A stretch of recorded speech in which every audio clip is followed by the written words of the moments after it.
স্থানীয়দের কর্মসংস্থান বৃদ্ধি ও মজুরি নিশ্চিত করার লক্ষ্যে বিদেশি বিশেষ ক্যাটাগরি কর্মীদের ওপর কঠোর বিধিনিষেধ আরোপ করছে মালয়েশিয়া সরকার।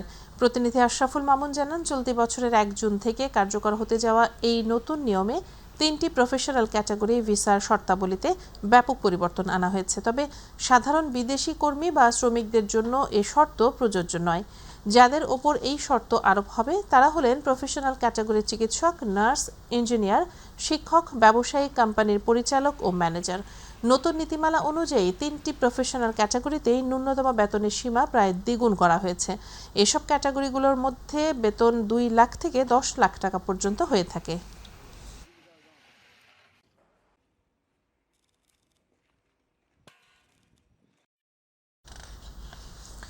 সৌদি আরবের রিয়াদে বাংলাদেশ দূতাবাসে যথাযোগ্য মর্যাদায় মহান স্বাধীনতা ও জাতীয় দিবস 2026 উদযাপিত হয়েছে। প্রতিনিধি আব্দুল হালিম নিহন জানান, জাতীয় সঙ্গীতের সাথে জাতীয় পতাকা উত্তোলনের মাধ্যমে সৌদি আরবে নিযুক্ত বাংলাদেশের রাষ্ট্রদূত মোহাম্মদ দেলোয়ার হোসেন কর্মসূচির সূচনা করেন।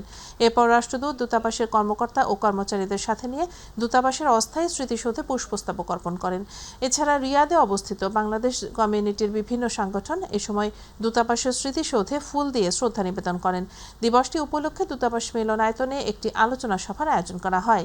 সভার শুরুতেই মহান স্বাধীনতা দিবস উপলক্ষে রাষ্ট্রপতি, প্রধানমন্ত্রী, পররাষ্ট্রমন্ত্রী ও পররাষ্ট্র প্রতিমন্ত্রীর বাণী পাঠ করা হয়। পরিশেষে দিবসটি উপলক্ষে রাষ্ট্রদূত তাঁর বক্তব্য রাখেন। রাষ্ট্রদূত তাঁর বক্তব্যে প্রবাসী বাংলাদেশি কর্মীদের দক্ষতা ও সততার সঙ্গে নিজ নিজ অধিক্ষেত্রে দায়িত্ব পালন করার মাধ্যমে দেশকে ইতিবাচকভাবে উপস্থাপনের ওপর গুরুত্ব আরোপ করেন।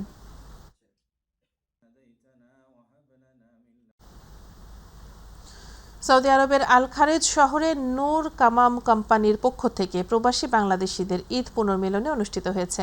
প্রতিনিধি আব্দুল হালিম নিহন জানান, কোম্পানির চেয়ারম্যান নূর আলমের সভাপতিত্বে অনুষ্ঠানে কর্মরত প্রবাসীরা এবং আল খারেজ শহরের বিশিষ্ট ব্যবসায়ীরা উপস্থিত ছিলেন।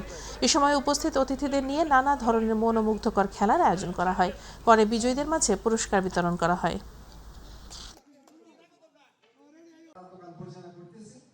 তাদের কাছে পরিচালক যে সে সবসময় কথা বলবে।